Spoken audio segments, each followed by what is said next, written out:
All right, I guess most of you know that the funding is the most important part of your whole process when it comes to studying abroad or even trying to travel abroad.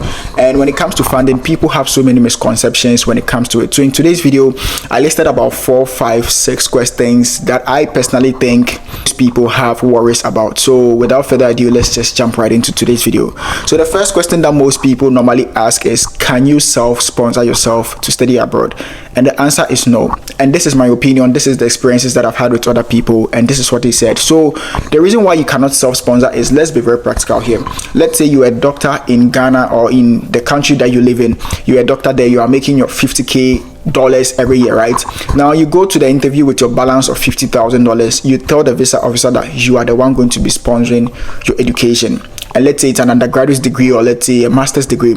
Now what you are trying to say is that you are having another source of income which you haven't proven yet. So when you go for your interview and you show them that you have $50,000 and it's your own money and you're going to be using it to fund for your studies, the question that comes in mind is, how would you be paying for the subsequent years? Because obviously you will not be working in Ghana to be making 50K. You are making 50K because you are a doctor in Ghana. When you leave the shores of Ghana and you come to the US to study, you will not be getting that income again. So how do you tend to fund your studies then? And then you don't really have anything there. So what I normally advise people is, do not use yourself as a self-sponsor, okay, unless you are going to do a 1-year program. If it's a 1-year program, you know for sure that you have the money there. But then if it's a more than 1 year and you have to prove how you are going to pay for the subsequent years, it doesn't really make sense. So that is the first thing that most people normally have issues with. The next question is why most people get refused when they say their uncles and aunties are sponsoring. And it's pretty much logic. I mean, which uncle of yours, ask yourself this question, which uncle of yours who has responsibilities like taking care of their children, their wife, they have dependents too, which uncle or auntie of yours is willing to invest $60,000 in his or her nephew? Ask yourself that question. If you have any nephew, where was the last time you gave them $1,000 or $2,000? Even if you have that money, would you do that? No. So when you say that you have your auntie sponsoring you or your uncle sponsoring you $30,000 annually, they don't believe it, because the uncle or the auntie, let's say, makes $60K a year, and you are trying to say the uncle or auntie wants to give more than half of their annual income to their nephew. No one is going to do that. When they have kids there, they have, let's say, 4 kids, their wife is there, they have their personal responsibilities. It doesn't make sense. So what I normally advise people is, instead of you saying auntie, say your stepmom or your stepdad. And why should you say your stepmom or your stepdad? Stepmom or stepdad feels very close compared to auntie. Auntie can be a long distance auntie. Aunties do not really have the interest of the nephews.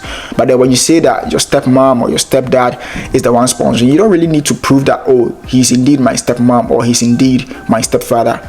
The same as like the auntie, the way you don't have to prove that this person is your auntie, that is the same way you don't have to prove whether this person is your stepmom or your stepdad. So when they ask you who is funding, instead of you saying that your auntie is funding, you can go ahead and say that your stepmom, who is in the person of so and so, is funding. And the reason why they are funding is that they've been the one taking care of your fees since childhood. It's easy. You can't say your auntie was the one taking care of you since childhood, blah blah. It's not really solid. But then when you say that your stepmom or your stepdad was the one doing it, it makes sense to them. The next question that most people ask is, how much should you get in your bank statement before applying for your visa?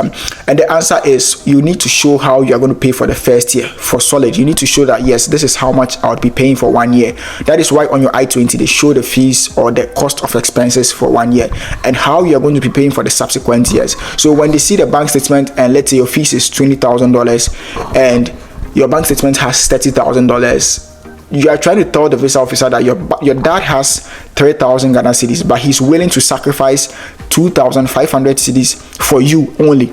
How are you going to expect your siblings to survive? You have siblings, right? Your dad has responsibilities. There's no way your dad is going to be spending his entire fortune on your studies. They know they are not going to be doing that. So you need to show at least ×2 or ×3 of the annual fee. So let's say your fees is $20,000 every year. You need to show that you have like $60,000 in your bank account. That is why I always advocate find cheaper schools. Do not care about the prestige of the school. This school is closer to. Don't care about that. The most important thing is getting to the US. Once you are here, you have the liberty to choose any school you want. Find the most cheapest schools. Even if the school is just one building and their fees is $1,000 a year, please choose it. Because when you have $1,000 or $10,000 in fees, and let's say someone has $20,000 in fees, the visa officer believes that the father can actually sponsor that 10,000 compared to that 20,000. So let's say we both have $50,000 in our parents' bank accounts, and then you have a deficit of 20,000. I have a deficit of 10,000. The chances of the one with the 10,000 being approved is very high, because it's easier to use 20% of your annual income for your son or your daughter compared to using about 60% of your annual income. You understand? So make it a priority that you are finding cheap schools. Don't just Google cheapest schools in the US. I know most people do that, but you will never find an answer.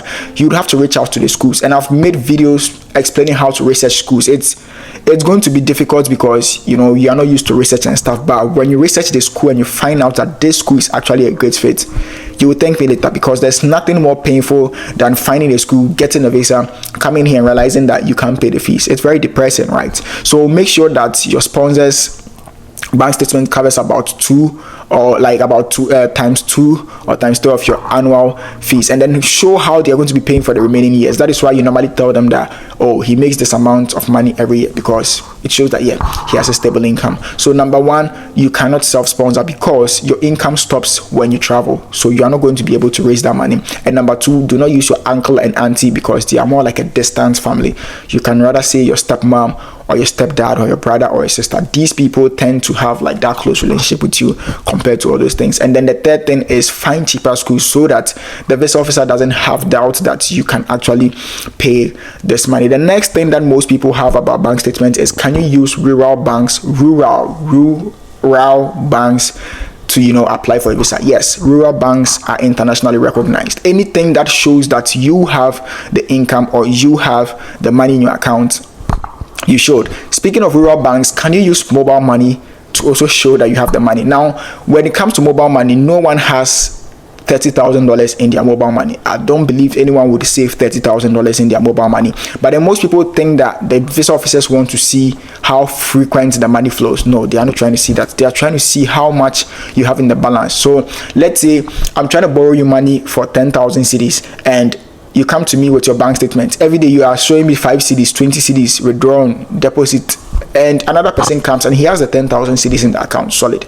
I tend to go with the one who has the 10,000 cedis because he has the money physical, but yours is just in and out. I don't know if you had your friends cook something and just deposit it and then take it out and all those things. Like, it's not stable. So yeah, rural banks are internationally recognized. If you can prove that the bank is legit and this is the money in it, it's liquid, yes, you can do it. And another thing is, can banks reach out to your bank to ask for how much is in your bank account? No, they cannot. So when you're opening a bank account, you sign an agreement with the bank that the bank has no right to disclose your personal information to a third party, including the bank balance. That is why no embassy can reach out to the bank and say that, hey, can you tell me the bank balance of Charles Sam or something? No, they would never do that because it's a breach of contract. What they can rather do is they would ask the bank if this bank statement is actually from them. So that is what they can do, but they cannot say that, hey, we are trying. It's basically something that you sign when you are opening a bank account, except you don't read the contract and all those things. So yeah, you cannot you cannot self-sponsor and all those things. Just get a transcript and all that. So I hope I haven't left anything out, because I just recited it off head and I decided to just come and share with you guys. So that is the little that I wanted to share with you. Always focus on getting cheaper schools. It doesn't mean apply to community colleges. It means sitting down, dedicating an entire week to finding affordable schools that make sense, that $10,000 a year you can actually pay it. And the fees is not actually $10,000, it's less. It's an estimate, because the schools normally add books, they add feeding and all those things to your I-20, but mostly it's less. It's very less compared to what you see on the I-20. So yeah, that is all I have for today. I hope I've been able to answer your questions. If you have any other questions, feel free to reach out to me on Instagram. It's going to be in the YouTube link and all those things. So yeah, I'll talk to you guys soon. Good night.